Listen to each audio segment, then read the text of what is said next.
Alright, so my name is Eric Steinberger. I did my final project on surfing.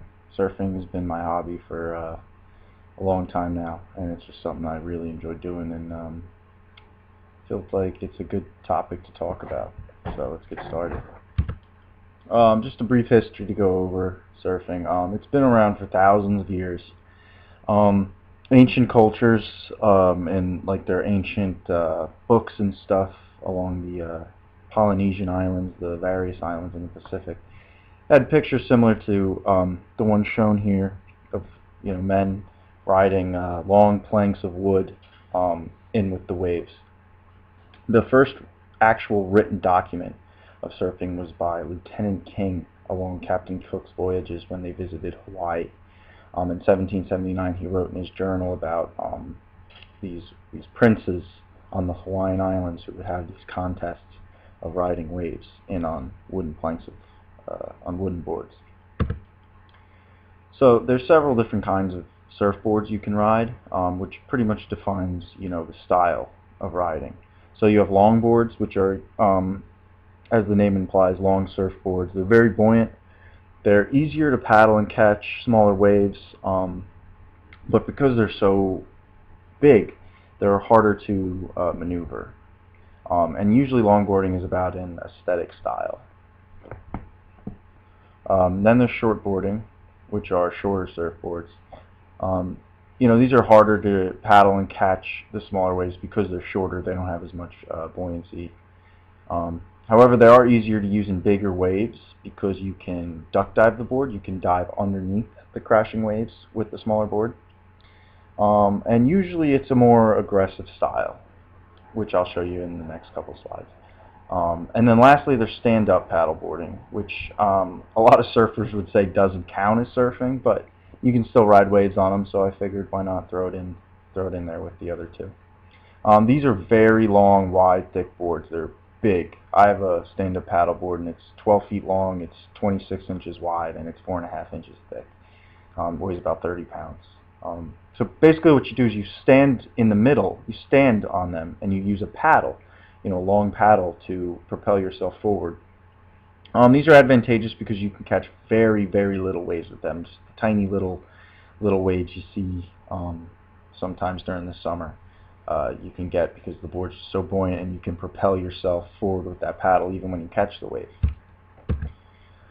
So longboarding is considered to be the original way of surfing, although the ancient Polynesian cultures have drawings of people standing up on the board and propelling themselves forward with paddles. So there's a little debate there. Think classic California surfing, in the 50s and 60s, like the Beach Boys, stuff like that. Longboarding is all about style. It's an aesthetic style. It's not based on sharp turns or cutbacks like shortboarding is, but rather based on the slower gliding turns and how well you can dance on the board, basically. How smooth you can be on the board while you're riding the wave. Common tricks are nose riding, which is hanging 10 if you've ever heard of that, helicopter spins where you spin the board, and cross-stepping up and down the board. Alright, so here's a little video of longboarding. This is Joe Tudor. He's a modern longboarder. He's very good. I'm going to skip forward a little bit though, so you get a good idea. Let's see. Let's skip forward to about here. So that's hanging 10. See how he's on the front of the board. He's going back. Notice how the turns, there he is again, cross-stepping up the board into hanging 10. Notice how the wave is smaller. He's doing slower turns. So just a more of a relaxed style of surfing.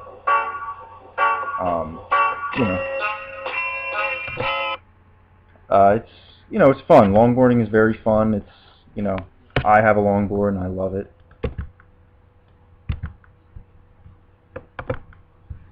So shortboarding. It became popular in the late 70s. It's now the dominant style of mainstream surfing and professional surfing. It's based on it's an aggressive style. It's based on sharp, smooth cutbacks. and speeding through fast, hollow waves that are barreling over you and getting out before the wave completely, you know, encloses on you. It requires a lot more skill to use a shortboard. A lot of beginners, if you ever get people learning how to surf, they use the big, long, longboards because it's just easier. However, if you're trying to go out in big waves, the shorter boards are so much easier to use because you can dive underneath the crashing waves as opposed to just getting smashed every time on the longboard. So this is actually a picture of Kelly Slater. He's like the Michael Jordan of professional surfing. So here's a little video of shortboarding. Let's cut forward. Let's go up to about here. So if you notice the sharp turns, the cutbacks, he's going a lot faster. Notice how much bigger the wave is than in the longboarding video. Oh, wow. Look at that sharp cutback. I mean, you know, that's actually very difficult to do on a wave that big. There's another cutback. Then he flips up, tries to get some air. So as you can see, that style's a little more aggressive, a little more requires a little more skill than the last one. So stand-up paddleboarding. It's a large board, like I said before. It's between 10 and 14 feet long. Some are even longer if it's used for paddle racing instead of surfing. They'll be up to like 18 feet long and very narrow. The ancient drawings of the Polynesians used this method thousands of years ago. There's a lot of pictures, you know, little cave drawings and stuff similar to this, not with the dog on it though, of people riding waves that way. It's much more difficult to maneuver. You really have to dig this paddle into one side or the other in order to turn or do anything like that. So it does get pretty difficult if you're trying to ride slightly larger waves. Yeah, some people ride these in big waves. There are some videos of dudes riding these stand-up paddleboards in like 20-foot waves. It's crazy. I don't know. I mean, you really got to know your stuff to do that. So here's a video of stand-up paddle surfing, similar to longboarding, I guess, but you got to use the paddle to maneuver. So we'll move forward a little bit. Notice how he's using the paddle to kind of turn himself.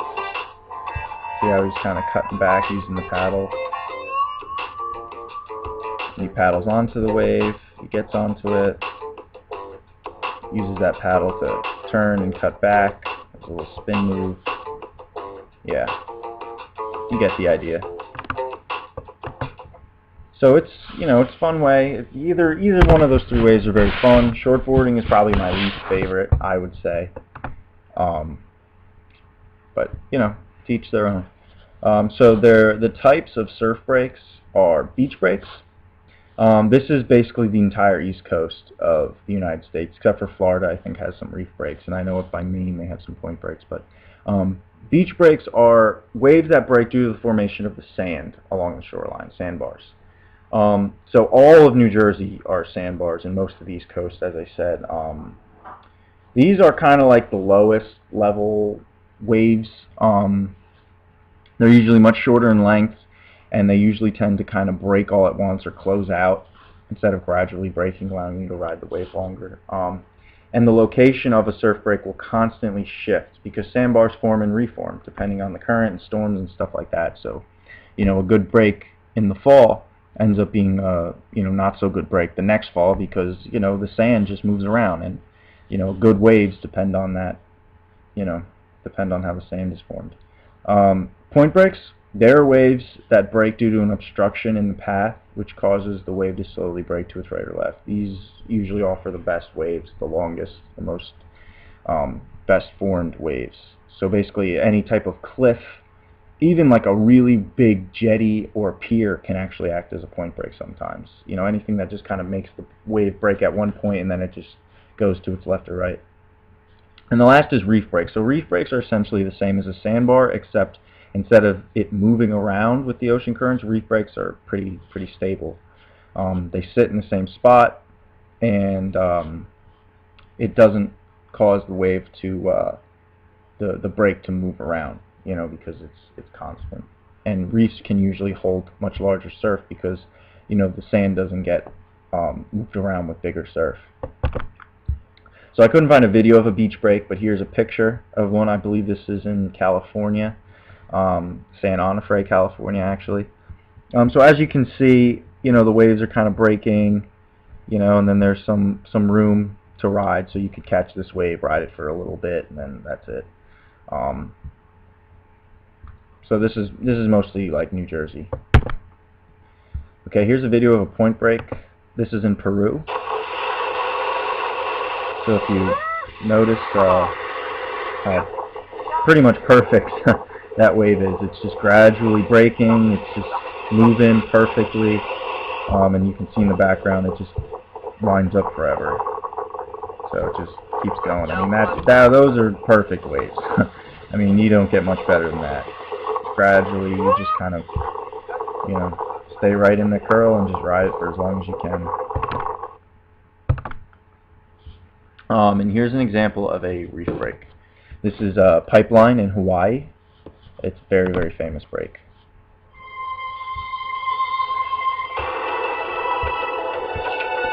So move forward a little bit. So as I said before, reef breaks can hold much bigger surf. Wow. Yeah, you won't see me riding any waves like that. That's just out of control.